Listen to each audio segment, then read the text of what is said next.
Have you ever had that strange experience where something you've believed your entire life suddenly reveals itself to be completely untrue? That disorienting moment when the ground beneath your understanding shifts and you realize you've been operating under an illusion. It's uncomfortable, isn't it?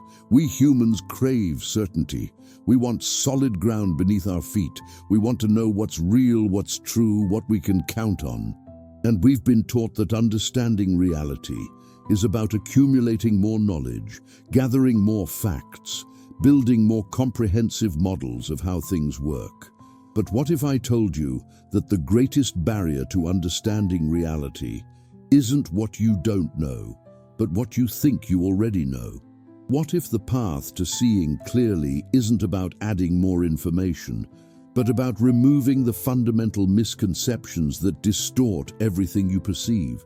What if the most profound insights don't come from learning new things, but from unlearning the false assumptions that have been invisibly shaping your experience since before you can remember? If you enjoy this type of deep reflection, don't forget to subscribe to the channel and like this video. And most importantly, leave a comment below telling us if this has ever happened to you, or if you know someone who passed through this. You see, we all carry mental models of reality, frameworks of understanding that help us navigate the world. These models are like maps that guide us through the territory of existence. And just like maps, they're not the actual territory, they're simplified representations designed to help us function. The problem arises when we forget that our maps are merely approximations, and we start mistaking them for the territory itself. We become so identified with our mental models that we can no longer distinguish between reality as it is and our ideas about reality. The first thing you must unlearn to understand reality is the belief that you are your thoughts. This is perhaps the most pervasive and dangerous illusion of all, the assumption that the voice in your head, the constant stream of mental commentary that accompanies your experience, is actually who you are. We've been taught to identify so completely with our thinking that we rarely question it. I think, therefore I am, said Descartes, and we've been living inside this equation ever since. But what happens when you begin to notice that thoughts arise spontaneously, that they come and go like clouds across the sky of awareness, that you can actually observe your own thinking process? If you are your thoughts, then who is the one observing them? This simple question begins to create a crack in the foundation of your assumed identity.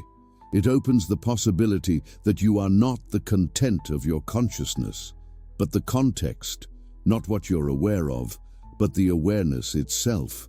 This isn't just some abstract philosophical distinction. It's the difference between being trapped in a perpetual storm of thinking and discovering the calm, spacious awareness that remains untouched by the weather of your mind. When you believe you are your thoughts, every negative thought becomes a threat to your identity. Every worry, every fear, every judgment feels like it's happening to you rather than simply happening in you.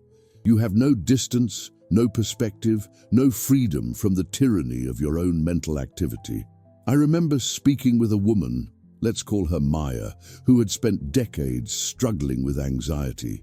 She'd tried everything: medication, therapy, meditation, exercise. Nothing seemed to provide lasting relief. But then she had an insight that changed everything. She realized that she wasn't her anxious thoughts. She wasn't even the feeling of anxiety in her body. She was the awareness in which those experiences were arising. And in that recognition, she found a freedom that had eluded her for years. Not freedom from anxiety. The sensations and thoughts still came and went, but freedom from identification with it. She was no longer an anxious person. She was awareness experiencing anxiety. The second thing you must unlearn is the belief that separation is the fundamental reality. From our earliest moments, we're taught to experience ourselves as separate entities, distinct from the world around us. This is me, that is not me. I am in here, the world is out there. This sense of separation feels so obvious, so natural that we rarely question it. It's the water we swim in, invisible precisely because it's everywhere. This perceived separation creates the basic structure of our experience: subject and object, self and other, us and them. It's encoded in our language, our social systems, our economic models, even our understanding of time. I exist here, you exist there, and there's a clear boundary between us. This chair is distinct from the floor it sits on. This moment is separate from the next. Everything appears to be divided into discrete units, separate phenomena. But what if this fundamental assumption is an illusion? What if separation is actually a mental construct rather than a primary reality? When you look closely at any boundary, between yourself and the world, between one object and another, between this moment and the next, you find that it's impossible to locate precisely. These divisions are useful conventions, not absolute truths. They're more like the lines on a map than actual walls in the territory. Consider this: you breathe in air from your surroundings, which becomes part of your body's chemistry. You eat food, which transforms into your cells. Your thoughts are shaped by languages you didn't invent, ideas you absorb from others, experiences you didn't choose. Your emotions arise in response to a complex interplay between your biology, your relationships, your environment. Even your sense of self, your most intimate possession, is constructed through interaction with others, through cultural narratives, through relationships. Where exactly is the boundary between you and not you? The more closely you look, the more this seemingly obvious division begins to dissolve. And as it dissolves, something remarkable happens. The fear that comes from feeling isolated in a potentially hostile universe begins to subside. The desperate need to protect and enhance a separate self begins to relax. A different kind of knowing emerges. Not intellectual, but experiential. That you are not separate from reality, but an expression of it. Like a wave is an expression of the ocean. I once spoke with a man who had a profound experience while walking in a forest. He described how, for a moment, the sense of being a separate observer completely dissolved. There was still seeing happening, still hearing, still the sensations of walking, but no sense of someone separate doing these things. Instead, there was just the seamless flow of experience with no center and no periphery. It wasn't that I was connected to everything, he told me. It was that there was no I and everything else to be connected. There was just this unified happening. When the sense of separation returned, he found himself profoundly changed by this glimpse of a different way of experiencing reality. The third thing you must unlearn is the belief that reality can be understood through concepts alone. We are a meaning-making species. We love to analyze, categorize, explain. We create theories, frameworks, models. We name things, label experiences, develop complex systems of thought. And there's nothing wrong with this. It's an essential part of being human. The problem comes when we mistake our conceptual understanding for direct experience, when we begin to relate more to our ideas about reality than to reality itself. Think of it this way. You can study nutrition, memorize the chemical composition of an apple, understand its health benefits, know its botanical classification. But none of that is the same as actually biting into an apple, tasting its sweetness, feeling its texture, experiencing it directly. The concept apple is not the apple itself. And yet, how often do we move through the world relating to our concepts rather than to what they represent? Our educational systems prioritize conceptual knowledge over direct experience. Our social media encourages us to experience life through the filter of documentation and narration rather than immersion. Our busy lives leave little space for direct, unmediated encounter with reality. We end up living in a conceptual overlay, a virtual reality of our own making, rather than in the vivid immediacy of what is actually happening. This conceptual veil creates a subtle but persistent sense of disconnection. It's as if we're experiencing life at one remove, always looking at reality rather than being fully in it. And this separation creates a kind of hunger, a longing for something more real, more immediate, more satisfying than our concepts can provide. We try to fill this hunger with more information, more stimulation, more content, not realizing that what we're really longing for is direct contact with life itself. The ancient wisdom traditions have always recognized this limitation of conceptual knowing. Zen speaks of the finger pointing at the moon, warning us not to mistake the pointer, concepts, for what it points to, reality. Taoism reminds us that the Tao that can be named is not the eternal Tao, acknowledging that reality always exceeds our ability to conceptualize it. Mystical traditions across cultures point to an understanding that transcends the merely intellectual, a knowing that is direct, immediate, and transformative. I once knew a professor of philosophy who had spent decades studying consciousness, writing books about the nature of mind, engaging in intellectual debates about subjectivity. And then one day, during a silent retreat, he had an experience that rendered all his conceptual knowledge simultaneously valuable and incomplete. It was like I'd been studying maps of a territory I'd never visited, he told me.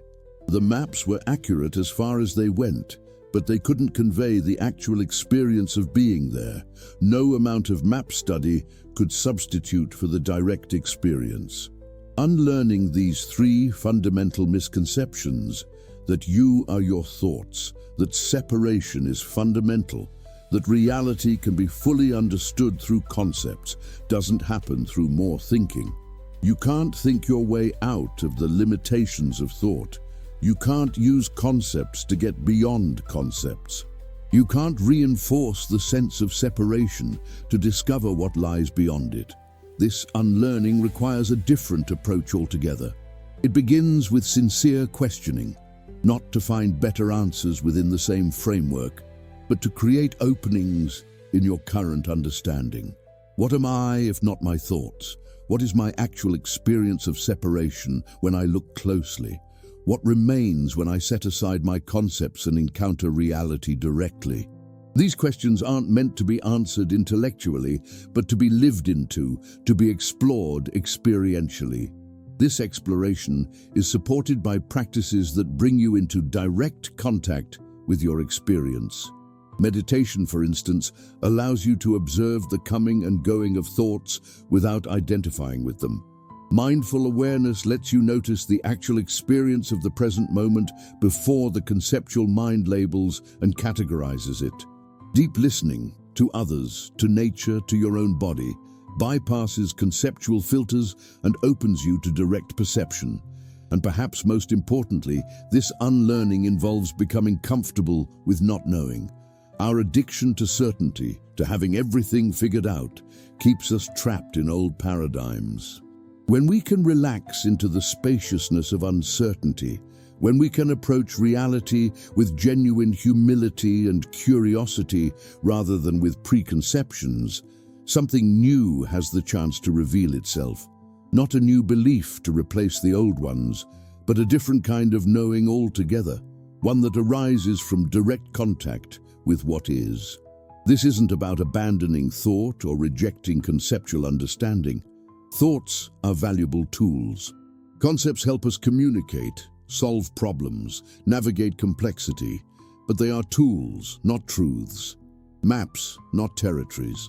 When we hold them lightly, rather than clenching them tightly, they serve their purpose without limiting our perception. What emerges as these false assumptions are unlearned is not another belief system, not a new ideology, not a different conceptual framework.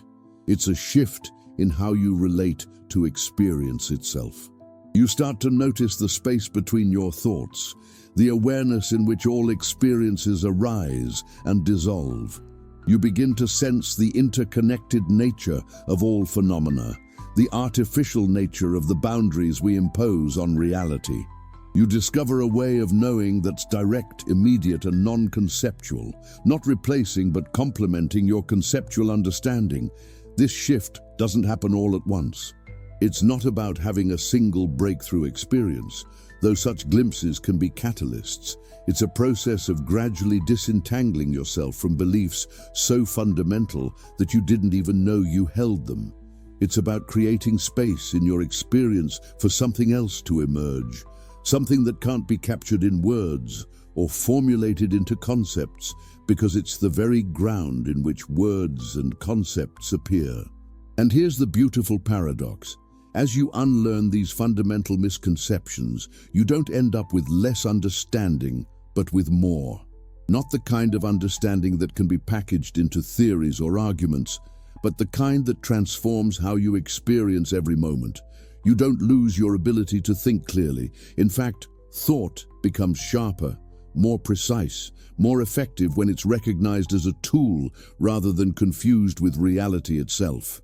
What falls away is the suffering that comes from mistaking maps for territories, from believing yourself to be something separate from the whole, from trying to grasp the living reality of experience with the dead hand of concept. What emerges is a relationship with reality that's more direct, more intimate, more alive, not because you've gained something new, but because you've removed the obstacles that were distorting your perception all along. So I invite you to consider these three fundamental assumptions that may be invisibly shaping your experience: that you are your thoughts, that separation is fundamental, that reality can be understood through concepts alone. I invite you to hold them not as truths to defend, but as hypotheses to investigate. I invite you to explore your direct experience with fresh eyes, to notice what's actually happening before the conceptual mind categorizes and explains it. I invite you to discover what remains when these assumptions are no longer distorting your perception, because reality isn't hiding from you. It's not something distant or separate from you that you need to figure out. It's what you are. It's what everything is, and it's always right here in this very experience, waiting to be recognized when the veils of misunderstanding fall away.